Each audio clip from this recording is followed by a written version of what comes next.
L-2016 kienet sena tajba għal maġġoranza tan-negozji f'pajjiżna.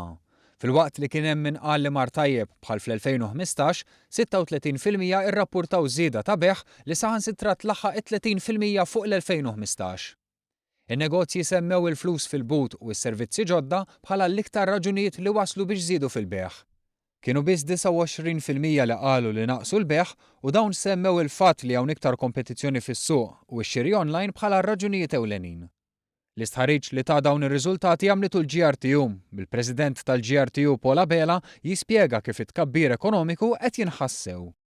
Bażikament huwa pożittiv.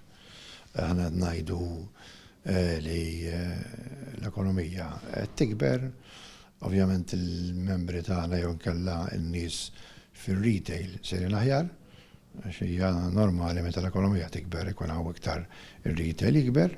U jekk is-sena li għaddiet kienet waħda tajba, l-istess qed ibassru għal din li qegħdin fiha.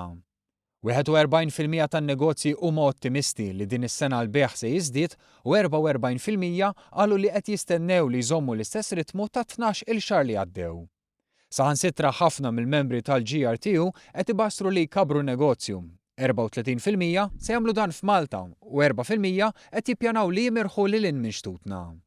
Iżda anke s-suċċess iġib l-isfidi u n-negozju mhuwiex eċċezzjoni. Il-problema li għandna llum il-ġurnata li għandna l-problema ta' employment. Għandna full employment, allora qed ngħidu aħna l-gvern ukoll biex nġibu iktar ħaddiema biex inkun das-settur iktar kemm jikber irrid iktar ħaddiema. U anke fl-istħarriġ li għamilna għandek percentaġġ kbir li qed jaraw li 2017 sa tkompli dimpruvja. Aħna nisperaw li dan l-improvement jibqa' għaddej għax hekk tidher anke l-ekonomija tidher li ħad tibqa' għaddejja.